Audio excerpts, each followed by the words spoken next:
네, 귀한 또 이 시간 허락 받아서 너무나 감사드립니다.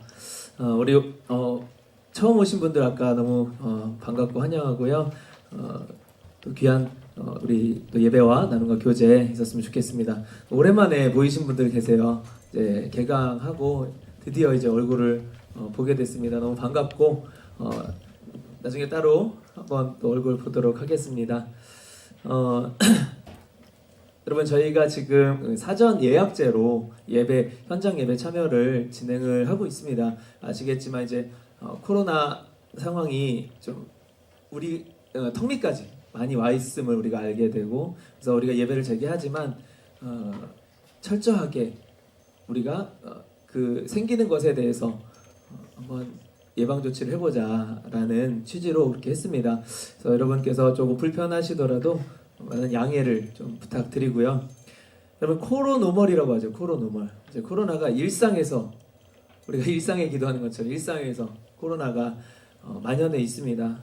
그래서 그렇게 저희가 코로나를 아예 못 오게 할 수는 없지만 일어났을 때 우리가 그 피해를 최소화하고 최대한 문제가 없도록 이렇게 시스템을 하지만 그래도 코로나가 또 발생을 했을 경우에 좀 갑작스럽게 이제 예배가 현장 예배가 중단될 수도 있고 이제 그런 경우들이 종종 생길 수도 있을 것 같습니다. 그래서 여러분들 기도 많이 해주시고 만약에 그렇게 됐을 때는 즉각적으로 다 공지를 잘 드리도록 하겠습니다. 그럼에도 이제 우리 공동체성들을 잘 또 지켜주실 수 있도록 요청을 드립니다.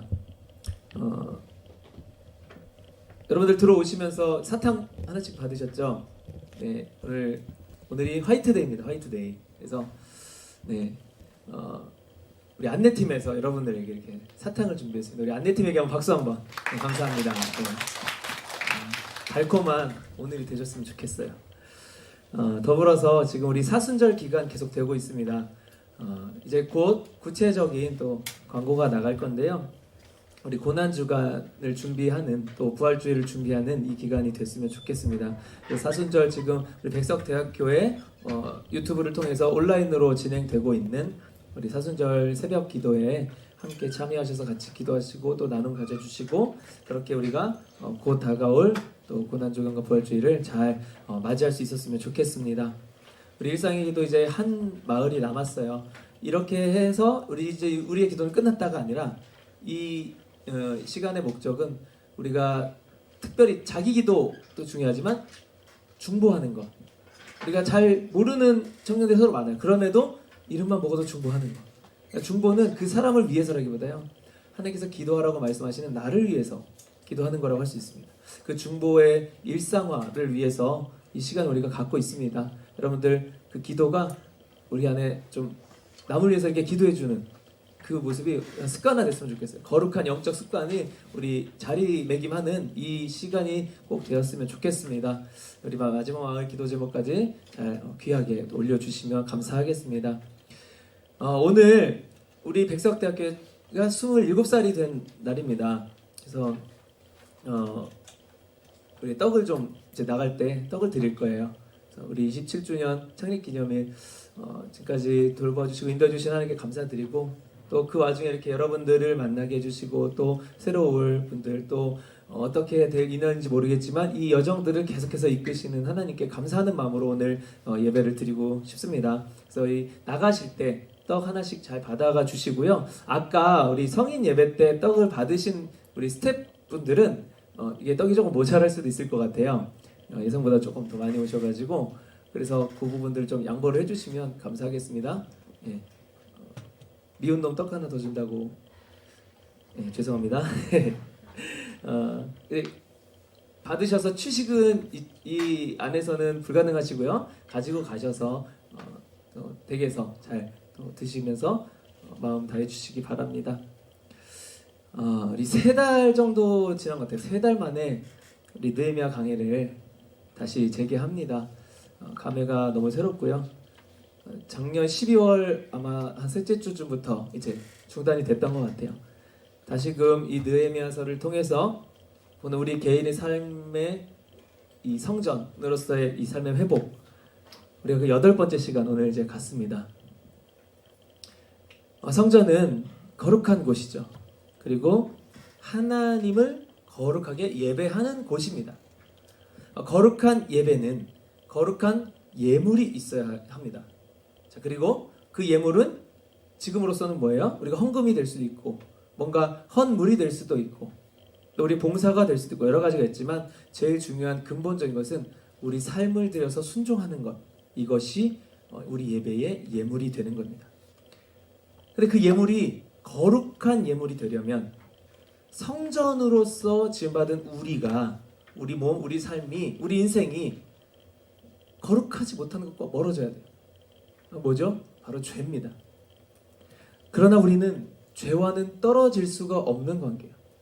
우리가 죄와 떨어지려면 유체 이탈을 해야 됩니다. 이 육신이 죄 덩어리이기 때문에 이 육신의 행동과 생각, 감정들은 항상 죄로 그 방향성이 향해 있습니다. 그리고 그것에 항상 관성을 두고 있습니다. 그런 우리들이 이 성전으로서의 그 거룩한 모습, 그리고 거룩한 우리가 예배 가운데 드릴 그 예물들을 회복해 나아가야만 하는 인생, 이것이 그리스도인이 이 땅에서 살면서 받는 딜레마라는 겁니다. 죄는 사탄이 우리 내부에 죄성을 자극해서 공격하는 거예요. 이 외부로 이렇게 그냥 대놓고 공격하는 게 사탄의 이 모습을 하고 내가 사탄이다 막 무섭지 이러면은 누가 경계를 안 하겠느냐는 거예요. 그런데 그 사탄의 공격인지 모르게 이 거짓의 아비가 된 이 사탄이 우리를 속여서 우리 안에서 공격을 한다. 내 생각인 것처럼, 내 뜻인 것처럼, 혹은 이것이 하나님의 뜻인 것처럼 둔갑시켜서 우리에게 마귀의 거짓된, 그릇된, 죄된 생각과 마음, 행동들을 불어넣는다는 거예요. 그런데 우리 안에 죄성이 없다면 사실은 그것은 아무 효력이 없어요. 우리 안에 있는 죄성을 자극해서 간접적으로 하는 공격, 이것이 사탄의 공격인 겁니다. 이 성전으로 치면 성 내부에 적이 있는 거예요. 스파이가 있는 것 같은 거예요. 때문에 우리가 우리의 성전된 이 모습을 온전하게 거룩하게 지켜내려면 이 내부의 적과 싸우는 지혜가 필요하다라는 거예요.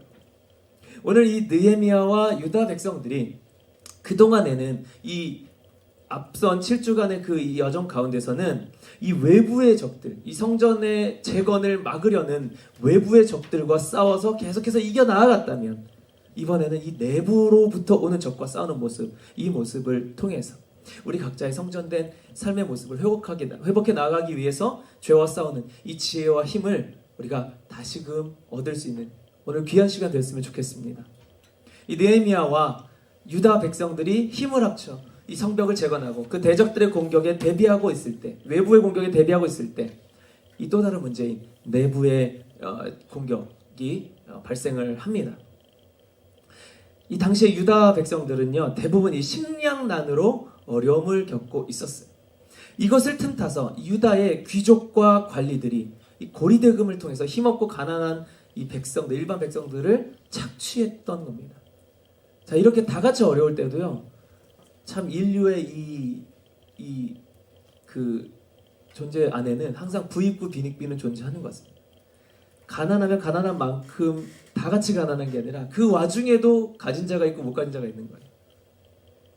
오늘 본문 1절부터 5절을 보시면 백성들이 이들의 이 원망하는 소리를, 백성들의 이 원망하는, 이 탄식하는 소리를 이 느헤미야가 듣게 됩니다.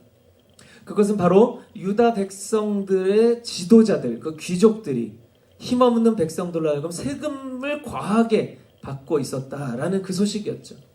똑같이 성벽 공사에 투입이 되었고, 그러면 똑같이 자기 가정, 자기 생계는 다 2차, 3차로 내버려 두고 성전 재건을 위해서만 모든 것이 헌신되고 투입되었, 다 똑같은 상황에서, 그리고 똑같이 적을 막는 이 군사로서 다 같이 희생하고 헌신하였지만 그 중에도 이 고위 간부들은 일반 백성과 똑같은 기준에 서 있지 않고 그들이 오히려 세금을 통해서 배를 불리고 있었던 거예요. 세금의 이자를 특별히 더 높게 말았고 그 자녀들까지 팔아서 노역에 투입을 시켰던 거죠. 하지만 백성들은 귀족들과 달리 그럼에도 계속해서 똑같이 고된 삶을 이어가고 있었습니다. 심지어 그렇게 해서 세금과 이자를 만들어서 내어야 할 그 자녀들마저도 이 돈을 충당하지 못하자 종으로 팔려갔던 이런 상황들이었어요. 자, 이것이요 외부의 다른 민족들을 통해서 일어났던 공격이 아니고요, 같은 내부의 민족들, 같은 자기 동지들을 통해서 일어났던 일들이라는 거예요. 이들이 함께 힘을 합쳐서 외부의 적과 맞서 싸우던 그 동지들이 지금은 이 백성들에게 적이 되어버린 상황이었습니다. 이 귀족들과 이 관리들의 죄는 이 동족에게 이자를 받지 말라라는 이 율법을 어겼어요. 자, 여러분, 이 자본주의의 세상에서는요, 이자는 굉장히 합법적이고 올바른 거잖아요. 근데 하나님의 법에서는 사실은 이자라는 개념은 불법입니다. 이 이방 민족들에게는 이제 허락이 되는데, 같은 민족, 동족들 안에서는 이자를 받지 말라라고 율법에 규정이 되어 있어요. 자, 이렇게 이 믿음의 공동체가 외부의 적으로부터 자신들의 믿음을 지켜내고 나자 내부의 죄가 공격을 하게 되는 겁니다. 왜 내부의 공격이 이 믿음을 흔드는, 믿음의 근간을 흔들어버리는 공격이 되어버리는 걸까? 자, 우리가 성전된 삶을 거룩하게 잘 유지하다가도요, 죄를 짓게 되면 자괴감에 빠집니다. 거룩함도 유지 못하는데 내가 무슨 성전으로서의 자격이 있냐 하는 거죠. 자, 그런데 이것은 마귀가 주는 자괴감이에요. 우리 죄는요, 우리가 선하려고 하는 그 노력이 아니라요, 오직 예수님의 은혜로만 용서가 되었음을 우리는 믿는 사람들이에요. 자, 그런데 내가 죄를 지어서 성전이 될 수 없다 하는 그 마음은 예수님의 그 은혜를, 그 공로를 무의미하게 만들어버리는 행위가 되는 겁니다. 자, 그렇다고 죄를 마음껏 지으라는 이야기가 아닙니다. 그럼에도 불구하고 주님은 우리를 의롭다고 말씀해 주시고 정해 주신다라는 거예요. 우리가 의롭지 못한데, 우리는 죄인이 맞는데 내가 보기에 너는 죄가 없는 내 사랑하는 자녀야 라고 하나님께서 그렇게 불러주신다라는 거예요. 공식적으로 우리는 죄가 없는 게 아니라는 겁니다. 우리가 진짜 의로워서가 아니라 주님이 그렇게 정해 주시니 주님 앞에 의로운 겁니다. 우리가 죄가 아예 없어서 용서받은 게 아니라요, 주님이 죄가 없는 것으로 정해 주셨기 때문에, 죄의 값이 없어져 버린 게 아니라요, 그 값을 예수님이 대신 치러 주신 거예요. 그래서요, 여러분, 기독교는 결코 공짜 종교가 아닙니다. 오히려 그 어떤 종교보다도 어마어마한 값을 치른 종교예요. 우리가 여기서 보상 심리를 가져서는 안 되는 거예요.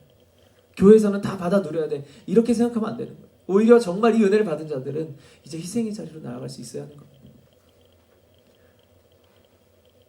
이것은요, 이런 모양들은요, 지금 이 땅의 교회 공동체들, 우리 공동체들 안에서도요, 사실은 비일비재하게 일어나는 일들입니다. 내부의 적이 더 막기 힘들어요. 여러분, 만약에 우리 안에 신천지가 들어왔다고 칩시다. 지난주에도 한번 이야기해봤는데, 혹시 신천지 출신이신 분? 예. 제 예전에는요, 참 말레이시아에서 신천지에서 활발히 활동하다가 역으로 빠져나온 그런 청년도 있었고요. 아주 이야기를 적나라하게 많이 들었습니다. 만약에 그런 이단처럼 당장 외부에서 대놓고 온다면, 그들의 공격 방식이 최근에 좀 바뀌긴 했지만 사실은 몰래 속여서 교회 안으로 침투해 들어오잖아요. 그렇게 오는 게 아니라 외부에서 대놓고 온다면 사실은 우리는 되게 하나 될 거예요. 우리 안에서 뭉칠 거라는 겁니다. 외부에 적이 들어왔을 때 우리 오히려 강해질 수 있다는 거예요. 도요토미 히데요시가 임진왜란을 일으킨 이유가 바로 그거 아니겠어요? 자신이 전국 통일을 하고 나서 이 내부의 분란을 막기 위해서 외부의 적을 설정해서 공격을 하였던 거죠. 자, 그런데요, 정말 이 내부 안에서 일어나는 적은 우리가 맡깁니다. 이 안에서 만약에 누구에게 마음이 상했어요, 누구에게 상처를 받았어요, 누구를 미워하기 시작했어요, 어떻게 될까요? 정말 그 균열은 순식간에 벌어질 겁니다. 너무나 당연한 거 아니겠어요? 내부에죠. 근데 그게요, 이 내부 안에서 일어나는 이 공격은요, 그게 죄가 죄인지도 모르고 당한다는 거예요. 우리가 이 안에서 일어나는 분열이나 어떤 영적인 싸움들, 전쟁들 이런 것들은요. 이게 마귀가 하는 공격이라는 것 자체를 우리는 깨닫지 못하고 그냥 당해버린다는 거예요. 그걸 정죄받는 사람이나 정죄하는 사람이나 다 똑같이 그냥 허무하게 당해버리는 거예요. 왜냐하면요, 이 죄라는 것의 이 기준이요, 성경적 기준이 아니라 세상적 기준으로 우리가 모호하게 우리 안에 설정이 되어 있기 때문에, 우리 안에서 이 죄가 발생을 하는데 이게 죄냐 아니냐를 정하는 그 기준이 하나님의 율법의 기준이 아니라 세상의 기준이다. 자, 세상 기준에서는 어때요? 내가 남한테 피해만 주지 않으면 내 안에 어떤 생각을 짓건 어떤 행동을 하건 죄가 아니에요. 하나님께서는 어떤 것은 하지 말아라, 마음에도 품지 말아라 하는 것들이 있으십니다. 그 죄가 세상에서 죄라고 말하지 않으니까, 내가 남한테 피해 주지 않으니까 이건 죄가 아니겠지 하고 그냥 지어버리는 거예요. 죄인지 공격인지 모르고 그냥 당해버린다는 거예요. 성경에서 죄라 하면 죄인 것으로, 세상에서 그렇지 않다고 이야기하여서 타협하는 것이 아니라 성경에서 죄라고 하면은 죄로 딱 정해야 되는데 그 단호함이 우리에게 부족하다는 거죠. 바로 이렇게 이 내부의 적이 도사리고 있다는 그 사실을 이 리더였던 느헤미야가 깨달아요. 그리고 그 내부의 적에 대해서 어떻게 합니까? 단호하게 대처합니다. 뭐 요새 나오죠. LH 이 사건에서 일벌백계, 또 뭐 있죠? 사자성어가 어려운 단어 나왔는데 뉴스들을 잘 안 보시나 봐요. 네. 어찌됐건 이렇게 단호하게 대처합니다. 자, 어떤 모습? 우리가 주목해야 할 것은 바로 이 느헤미야가 어떻게 대처했느냐예요. 이 안에 이 죄, 공격, 내부 공격이 발생하지 않을 수는 없습니다. 우리는 앞서서 말씀드렸지만 우리는 죄와 공존할 수밖에 없는 상황이기 때문에 중요한 거는 대처 방법이에요. 코로나가 이 안에 침투하는 건 막을 수 없어요. 침투하는 걸 원천적으로 막겠다면 아예 사회생활, 일상생활 다 정지시켜버리면 됩니다. 그럼 그거 뭐야? 죽은 거죠. 우리 안에 죽어버리면 병도 안 들어요. 그런데 우리가 활동하면서 살면서 이거를 대처하는 거예요. 내부적으로 들어오는 건 막을 수 없어요. 하지만 그것이 발생했을 때 우리가 어떻게 대처하느냐가 중요하다는 거예요. 오늘 본문 6절부터 8절을 보시면 느헤미야는 이 소식을 듣고 매우 화가 났어요. 하지만요, 이 화를 바로 행동으로 표출하지 않았어요. 이 화를 잠깐은 화는 날 수 있죠. 하지만 그것이 죄된 행동으로 옮겨졌을 때 그 화를 품었던 감정 자체도 죄로 되어버리는 겁니다. 바로 행동하지 않고 그것을 깊게 생각을 했습니다. 그리고요, 그것을 내 감정으로가 아니라 영적인 리더로서, 공인으로서 아주 퍼블릭하게 이들을 책망합니다. 개인의 감정으로 책망하면 안 돼요. 그건 미움이 되는 거예요. 하지만 공식적으로 하나님의 뜻과 기준에 입각해서 아주 공적인 위치에서 이들을 책망합니다. 우리가 지금 어떻게 그렇게 할 수 있을까요?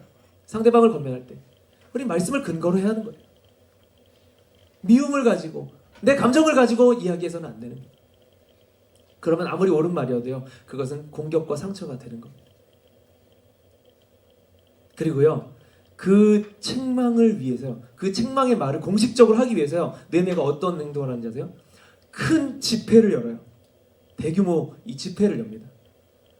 바로요, 느헤미야 자신의 개인의 감정, 개인의 방법이 아닌 하나님의 방법으로, 하나님의 음성으로, 하나님의 말씀으로 책망하려고 했던 이 방법을 채택을 했다라는 거죠. 자, 이것은요, 우리가 예배 가운데 우리의 죄를 깨닫게 하시는 이 성령님의 음성과도 같습니다. 성령님의 음성 어떻게 들려요? 예배 가운데. 여러분 지금 예배 들으시죠? 여러분들 안에 어떻게 주님의 음성을 지금 들으십니까? 여기 우리 현우 형제 와인데 주님께서 갑자기 막 예배 중에 갑자기 이 육성으로 현우야 우야 우야 이렇게 얘기하시나요? 아니에요. 이단입니다. 신비주의 빠지는 거예요. 그럴 수도 있어요. 물론 하나님 그렇게 하실 수 있지만 보편적으로 어때요? 설교자의 말씀을 통해서. 그러니까 저도 이게 제 말로 하면 안 되는 거예요. 제가 사적인 감정을 가지고 어떤 이 설교문을 작성해서는 안 된다는 거죠. 공식적이어야 하는 거예요. 공적이어야 하는 거예요. 말씀에 근거해야 한다는 거예요. 하나님의 말씀을 대신하는 대언자 역할만 해야 되는 거예요. 그런 아닙니다. 기관지가 좀 안 좋아서. 네. 바로 이 느헤미야가 집회를 열게 된 이유는 바로 그 예배 가운데 임재하시는 하나님께서 직접 말씀하시는 것을 이 백성들로 하여금 듣게 하기 위해 이 통로를 개설했다라는 거예요. 창고를 개설했다라는 거예요. 근데 그 실제로 말씀을 전한 사람은 누굽니까? 느헤미야였어요. 그래서 느헤미야는 기도하고 생각했던 겁니다. 그 화를 바로 내지 않고 이게 내 이야기가 될 것인가? 하나님의 말씀으로 전달이 되어야 할 것인가? 이게 내가 품은 이 화가 정말 하나님께서도 품으시는 화인가? 하나님께서 의롭지 못하게 보시는 부분인가를 하나님 앞에 드렸다는 거예요. 우리가 예배 때요, 우리 달콤한 이야기만 듣기 원하죠. 책망 듣기 원하는 사람 있습니까? 근데요, 우리를 책망하는 음성이 들릴 때도 있는 거예요. 우리 현우 형제 제가 예를 들었지만 지금 현우 형제를 책망하는 건 아닙니다. 네, 오해하시면 안 돼요. 자, 이 모습은요, 결국은 느헤미야 자신은 화는 났지만 어찌됐건 그들과 똑같이 죄를 짓지는 않았다라는 것을 보여주는 거예요. 죄를요, 똑같은 죄로 이기려고 하지 않은 거예요. 하나님의 방법으로 이겨낸 것이죠. 여러분, 선함, 착함, 이것이 능력이다라고 말하는 거예요. 세상은 능력을 뭐라고 말하죠? 남을 짓밟고 이기는 것, 내 욕구를 채울 수 있는 것, 이게 능력이잖아요. 돈이 많은 것도 능력이고, 싸움을 잘하는 것도 능력이고, 하다못해 금수저로 태어난 것도 능력이에요. 근데 지금 성경이 말하는 능력은요, 내 안에 나를 이길 수 있는 것, 그것을 능력이라고 하는 거예요. 내 안에 욕구대로 막 행동해서 남을 짓누르는 게 능력이 아니라 내가 나를 쳐서 복종하는 거예요. 그래서 상대방과 다른 어떤 관계에서는 내가 희생을 하더라도 그 선함이, 그것이 능력이다 라는 게 성경의 능력의 정의입니다. 느헤미야도 똑같이 이것을 이 사람들이 죄를 지은 것은 맞지만 그것을 똑같이 죄된 모습으로 책망하려 했다면 그건 결국은 그 사람들에게 이길 수 있는 건지는 모르겠지만 자기 자신으로 안에 내부에서 온 그 죄의 공격으로부터 져버리게 된 거예요. 그리고 자신도 결국은 그 동족들을 괴롭히는 리더로 전락해버리는 모습이 되고 마는 것이었습니다. 귀족이나 관리들도요, 비록 죄는 지었지만요, 그들도 한 유다 백성이었어요. 그들을 그렇게 똑같이 대해서는 안 됐다는 거예요. 우리 자신이 죄를 지었다 하여 이 교회 공동체 안에서 우리는 퇴출하는 것이 아닙니다. 오히려 우리 교회는요, 그런 죄인들만 모인 곳이에요. 죄로부터 벗어나기 위해 함께 우리가 힘을 모으고 동역해야 하는 관계인 겁니다. 이것은 느헤미야가 자신의 책망이 주님이 하시는 것이고 자신의 감정이 아닌 주님의 마음임을 죄인들에게 깨닫게 하기 위해서, 그래서 이렇게 대규모 집회를 통해서 책망하게 된 거예요. 우리가 고난주간에 이제 토요일에 특별 부흥 집회를 엽니다. 왜 그런 시간을 갖겠어요? 그냥 행사를 위해서? 뭐 공연하는 거예요? 아니라는 거예요. 뭔가를 깨달아야 하기 때문에, 뭔가 주님의 말씀을 들어야 하기 때문에 그런 자리를 여는 거예요.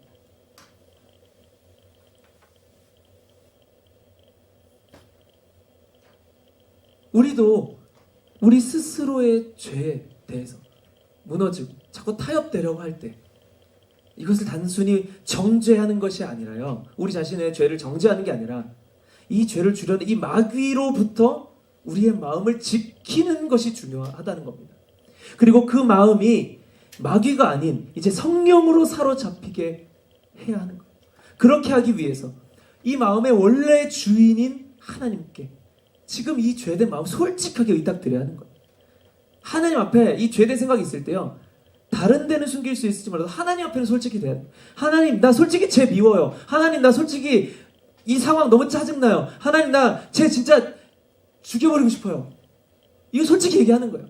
다윗의 시편들이 다 그런 내용 아니에요? 하나님께 도대체 왜 이렇게 이런 썩어빠진 세상으로 돌아가는 겁니까? 내가 무슨 잘못이 있다고 나한테 이런 고난이 오는 겁니까? 하나님, 도대체 왜 이러십니까? 라고 하나님한테 얘기하는 거예요. 이게 거룩한 성경의 시편에 이렇게 70%나 나와 있다는 거죠. 차라리 그렇게 하나님께 토로하고요, 이웃을 사랑하는 거예요. 이게 내 안에 드는 이 죄에 대한 마음을 우리가 단호하게 지혜롭게 대처할 수 있는 방법인 것입니다. 마귀로부터 마음을 지키는 게 중요해요. 그리고 그 마음을 성령께, 원래 주인인 성령의 생각에, 성령이 주시는 음성에 사로잡히도록 만들어버립니다. 그러면요, 느헤미야가 그 작업을 했던 거죠. 화가 났지만 이게 마귀가 주는 생각이다 라고 잠잠하게, 표면적으로 그 이유는 옳았지만, 그리고 어때요? 잠잠하게 주님 앞에 나아가 성령께서 주시는 방법, 지혜를 통해서, 그런 집회를 통해서 하나님께서 말씀하시는 것으로 이들이 듣게 하기 위해서. 여러분, 지금 이렇게 제가 드리는 말씀이 이 이덕주라는 한 사람의 개인의 이야기라고 그렇게 굳게 믿는다면 여러분들 받아들이시겠냐는 거예요. 이게 하나님의 말씀이 확증이 되어야 그 사람 안에 찔림이 있고 그 심령 골수를 찔러 깨어 쪼개는 말씀의 능력이 이 안에서 작용을 한다라는 거예요. 그것을 위해서 느헤미야는 이런 방법까지 쓴 겁니다. 그리고 그것은 결국 자신의 마음을 지키는 행위가 되기도 했어요. 솔직히 하나님께 의탁드립니다. 바로 죄를 자복하는 겁니다. 회개라는 거죠. 그리고 그렇게 진정으로 회개가 이루어진 사람은 그 죄에 대한 지적이나 책망을요, 받는 사람들 유익으로 받게 된다는 거예요. 예배 때 이런 말씀을 통해, 혹은 찬양 가운데 주시는 하나님의 마음을 통해, 내가 기도하며 나아갈 때 주시는 그런 어떤 마음을 통해 책망을 받을 때가 있다. 여러분, 사람의 말이 아닌 주님의 말씀으로 받으시기를 축원드립니다. 또한 느헤미야는요, 이 9절부터 17절을 보니까 이방 민족의 비방을 피하기 위해서 하나님을 경외해야만 한다, 이렇게 주장합니다. 자, 하나님을 경외해야 한다는 것, 하나님을 두려워하는 거고요. 하나님을 두려워하는 사람은 내가 두려워하는 대상 앞에서 그 대상이 싫어하는 행동은 절대 하지 못할 거예요. 두려워서 아무렇지 않게 하나님 앞에서 죄를 지을 수 없게 된다라는 겁니다. 비록 너무나 연약해서 죄를 지었다 할지라도 그 주님에 대한 두려움, 경외함 때문에 바로 회개하고 싹싹 빌 수밖에 없는 거예요. 그리고 이 모습은 하나님이 살아계시고 존재하시고 정말 내 곁에서 늘 나를 지켜보시는 거는 하나님의 이 대면의식, 하나님이 실제 하신다라는 그 믿음을 보이는 행동이 되는 겁니다. 때문에 하나님이 살아계시다는 것을 이 반응하는, 이 진정한 죄를 회개하는 그 모습은 하나님을 믿지 않는, 하나님의 존재조차 믿지 않는 이방 민족들에게 어떻게 했어요? 하나님의 존재를 증명하는 모습이 되는 거예요. 살아계신 하나님이 그들에게 보여지는 행위가 나를 통해서 일어난다는 겁니다. 근데 우리가 반대로요, 우리가 하나님을 만홀히 여겨, 업신여겨요. 하나님이 계신지 안 계신지 나도 상관하지 않고 지내요. 하나님을 투명인간 취급해요. 그렇다면 그걸 보는 나는, 쟤 하나님 믿는다 그러는데 하나님이 뭐 있는 것처럼 행동 안 하네? 오히려 그들을 통해서 비방받게 된다는 거예요. 주님의 영광을 가르지 않기 위해서 우리는 그래서 죄를 회개해야 하는 거예요. 우리 자신을 위해서도 위해서지.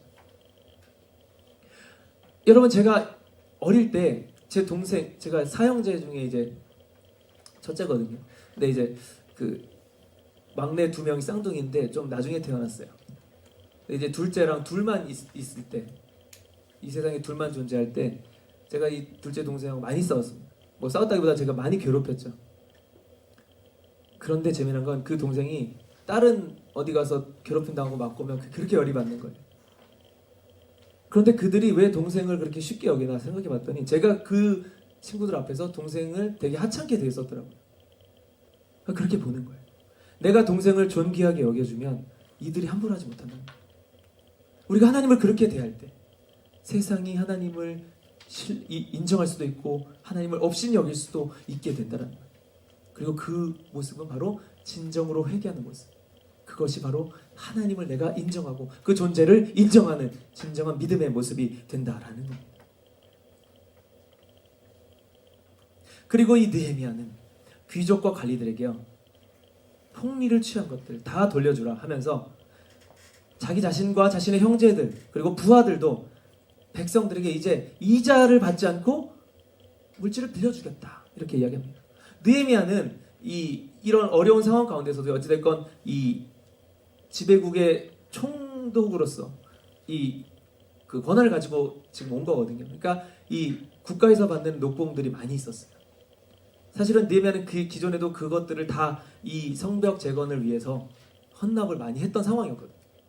그러니까 물질적으로 어찌됐건 백성들보다 여유가 있었습니다. 그런 것들을 이제 없이 무상으로 빌려주겠다. 내가 먼저 그렇게 보이겠다. 그러니까 폭리를 취했던 너희 귀족들, 너희들도 리더십이면 그렇게 해라. 그게 맞는 거다. 이렇게 이야기를 하는 거예요.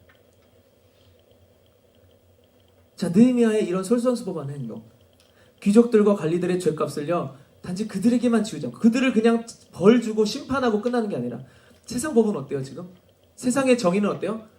잘못한 거 끄집어내서 어떻게든 심판을 받게 해야 정의가 구현됐다 이렇게 이야기하죠. 하지만 하나님의 정의는 뭐냐면요, 용서, 희생하는 거예요. 내가 먼저, 너희들의 잘못만이 아니야. 이거 우리가 하나이기 때문에, 우리가 한 공동체, 한 지체이기 때문에, 우리가 하나의 성전이기 때문에 누구 한 명의 죄라고 할 수 없어. 우리 내부 안에서 일어나는 죄야. 그렇다면 어때요? 우리가 성전일 때 어때요? 이 내부에서 내가 죄가 일어나면 이 죄가 일어난 이 부분만 남인가요? 이게 정신분열이죠. 한 지체라는 거예요. 느헤미야는 자기 자신부터 죄값을 치르는 모습을 보였다라는 겁니다. 그 죄를 함께 속량하는 태도. 이게 누가 보이셨나요? 예수님께서 우리를 위해 그러셨잖아요. 그래서 그걸 믿는 우리가 예수님과 하나가 되는 거예요. 마태복음 18장에 이 1만 달란트 빚진 자가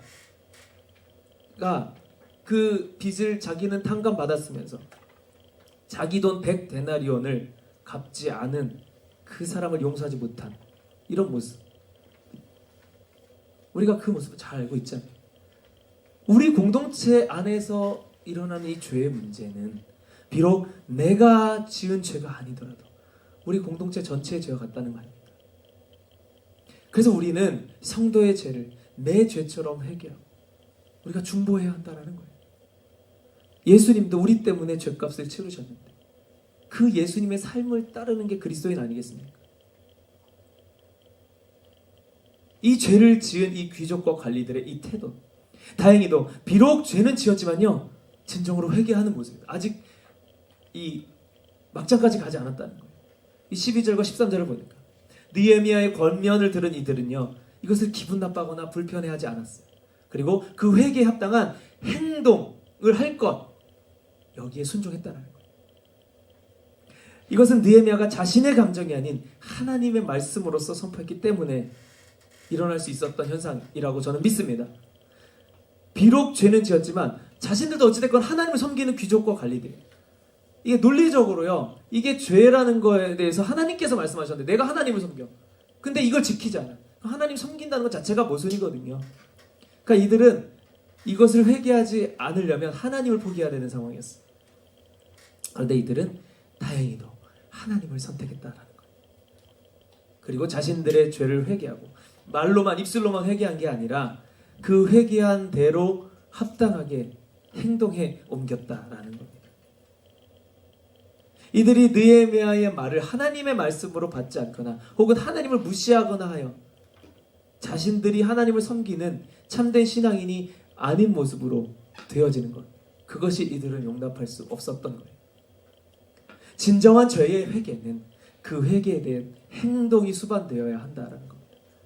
이들은 자신들이 폭리로 취한 모든 것을 돌려주라는 느헤미야와의 그 약속을 충실히 이행했습니다. 말로만 회개하고 이행하지 않은 것, 이거는 회개한 것이 아니죠. 그리고 그들은 그렇게 하게 하신 이 여호와 하나님, 야, 우리의 죄를 알게 하시고 깨닫게 하시고 나를 책망해 주신 하나님 감사합니다 이러고 찬양했다라는 거예요. 이 집회가 그런 자리였다는 거예요. 집회 가운데 말씀을 통해서 너희들의 죄를 회개하라, 거듭난, 그리고 하나님 내가 죄 가운데서 벗어나게 해주신 그 은혜에 감사합니다 그러고 셀러브레이션 하는 거예요. 이게 우리의 부활주일이 돼야 된다는 거예요. 예전에 우리나라 초창기 한국 교회사에 보면은 초창기에 북한의 장대연교회 이런 데서 그 회개 운동이 막 일어났어요. 회개 운동이 일어났는데 어떤 현상이 벌어지냐면요, 그 안에 얼마나 지저분한 행동을 하는 사람들이 만났는지 강도짓한 사람, 막 살인한 사람까지 거기 집회 참여했다가 다 뒤집어진 거예요. 그 자신의 죄를 그러니까 자수한 거죠, 쉽게 말해서. 그러니까 그 소식을 듣고 경찰들이 몰려왔는데 너무나 많은 이들이 있어서 이걸 어떻게 할 수가 없었다는 뭐 이런 일화도 있습니다. 하나님께 감사의 찬양을 올릴 수 있는 이유가 여러분들의 죄를 다 끄집어내서 너 회개해, 너는 잘못했어, 그리고 죄값을 받아 라고 하나님께서 말씀하실 때 그래서 하나님을 찬양할 수 있나요? 만약 그럴 수 있다면 그게 진정한 회개의 모습입니다. 회개는 행동입니다. 이것은요 결국 죄로부터 우리를 구해주신 은혜로운 책망이 되는 겁니다. 우리 예수님을 믿는 사람들 다 같은 편이에요. 편이라는 표현을 쓰겠습니다. 편가르기 하는 거예요. 예수 믿는 사람과 믿지 않는 사람. 왜요? 우리 각자의 생각이나 성향, 기질, 관점, 살아온 환경들 다 달라요. 근데 우리가 한 가지 공통점이에요. 한 분이신 예수님을 믿는다.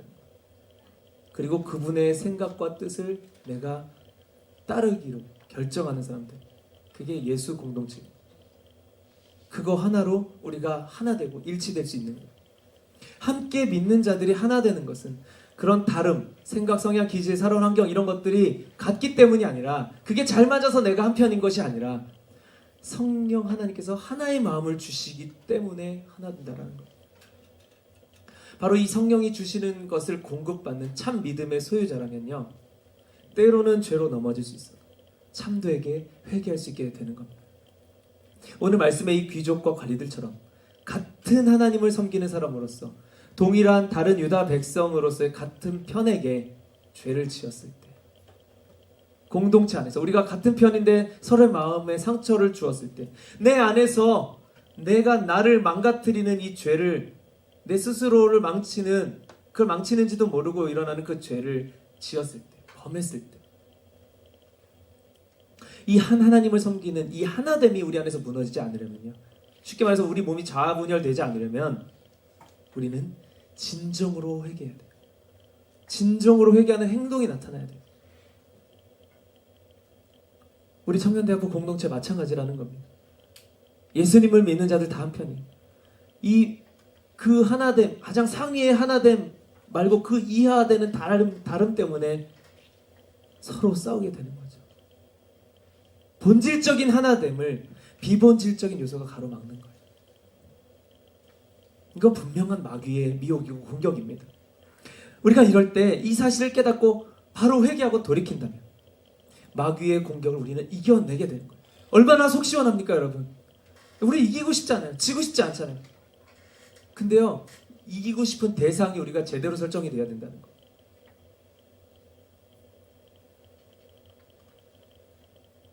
우리의 적, 내부에서 일어나는 이 공격이 결코 내부 안에 진짜 실제 적이 있지 않다는 것.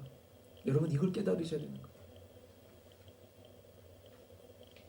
함께 예수를 믿는 한편이 아니라 그 한편을 통해서 이간질시키고 분열시키려는 그 보이지 않는 적 마귀, 우리가 싸워야 할 진짜 대상, 우리가 대비해야 될 진짜 공격이라는 거예요. 만약에 우리가 누군가 미워하는 마음이 들었을 때 느헤미야처럼 이들의 잘못 때문에 화는 났어요. 근데 그게 미움으로 번지지 않게 여기서 이게 마귀의 공격이네 라고 깨닫고 바로 그 마음은 차단할 수 있는 것. 이 지혜 우리 안에 필요하다는 겁니다. 그럼 그 사람한테는 이기는 게 될 수 있을지 몰라요. 그리고 그 미움을 통해서 어때요? 나도 괴롭지 않나요? 여러분 미움을 품고 있으면 그 미워하는 대상이 괴롭겠나요? 내가 제일 괴로운 거예요. 죄를 회개하는 건 결국은 나를 위하는 것이기도 합니다. 정확한 싸움의 대상을 알아야 돼. 싸우지 말아야 될 게 아니에요. 싸움의 대상이 분명해야 된다는 거예요. 우리가요 그걸 깨달을 때요 마귀가 교묘하게 속여 전략적으로 속이려는 이 타짜 같은 행동을 할 때 우리가 그것을 딱 간파해버리는 거예요. 모든 계략을 수포로 만들어버리는 거예요. 너무너무 속 시원하지 않습니까? 여러분? 이 승리예요, 승리. 바로 이렇게 같은 편과 싸우게 되는 죄를 이기는 방법. 그 죄를 지었을 때요. 저 사람이 잘못해서가 아니라 이건 내 안에 미움으로 마귀가 공격한 거야 라고 인정하고 바로 돌이켜야 한다는 거예요. 이런 죄는 지을 수 있습니다, 여러분. 하지만 중요한 것은요, 끝까지 자기만 옳다라고 하는 거예요. 그것은 죄를 이기는 것이 아닌 게 되는 거예요. 그것은 자기 죄를요, 죄로 인정하지 않는 것이 되는 거예요. 그 옳음을, 그게 옳다 하여 관철한다 하여도요, 그것은 결국 죄를 짓게 되는 행동이 되는 거예요. 서로의 다름이 나는 옳고 상대방은 잘못된 것, 이 틀린 것이다 생각하는 이 한편에는요, 이 공동체를 분열시키려는 마귀의 어마어마한 계략이 숨어 있음을 우리가 깨달으셔야 한다는 겁니다. 그 옳음, 그 그름이 증명되는 것이 중요한 것이 아니라 서로 사랑하는 게 중요한 겁니다. 이게 죄를 이기는 거예요. 우리의 죄가 다른 것이 아니라 나 자신의 옳음을 위해 한편인 다른 이를 누르는 것이 되는 것임을 여러분들 이 시간 반드시 믿으시기 바랍니다. 저는 결혼을 했죠. 부부관계도 마찬가지예요. 여러분, 부부가 정말 잘 맞아서 사는 부부가 이 세상에 있을 것 같습니까? 여러분, 아담과 하와가 천생배필인데 둘이 부부싸움 안 했을까요? 무지했을 것 같아요, 정황상. 왜? 에덴 동산에서 쫓겨난 게, 야, 네 탓이네, 내 탓이네. 자식들이 서로 싸워서 죽이고 한 게, 야, 저 누구 닮아서 저러냐, 막 이러고 싸우지 않았을까요? 근데 하나님께서 지어주신 짝이래요. 부부 관계뿐만이 아니에요. 하나님 맺어주신 믿음의 관계들이 다 그렇다라는 거예요. 서로 옳고 그름 주장하면 답이 없어요. 물론 저 사람이 예수 그리스도를 부인하면 그거는 아니죠. 그건 한 공동체가 아닌 거죠, 이미. 그런데 그 안에서 같은 예수님 믿는다고 하는 그 모습 안에서 믿음대로 행동이 연약해서 안 나타날 수 있어요. 그것을 판단하고 정죄하기 전에 그것을 정죄하는 내 마음을 먼저 들여다볼 수 있어야 한다. 서로 옳고 그름만 주장하면 답이 없습니다. 왜? 다 내가 옳기 때문이에요. 이때 이 분열의 영을 초청해서 마음을 분열의 영에게 활짝 열어서 죄를 짓는 그 행동, 부디 일어나지 않을 수 있기를 축복합니다. 내가 그런 영에게 마음을 열었음을 인정하고 회개하고 다시금 그럼에도 돌이켜 하나님을 하나됨을 지켜낼 수 있는 죄를 인정하고 회개하고 그 회개에 합당한 행동으로 나아가는, 그래서 이 내부의 적을 온전히 이겨낼 수 있는, 내부의 적이 공격하는 공격 자체를 막을 수는 없지만 해오는 공격에 대해서 능히 감당해낼 수 있는 여러분 개개인의 성전된 삶, 그리고 우리 열정청년대학부 공동체, 여러분의 마을, 여러분의 팀들, 속한 모든 믿음의 공동체, 가정들, 관계들 되실 수 있기를 예수님의 이름으로 축복합니다. 우리 함께 찬양하고 기도하십시다.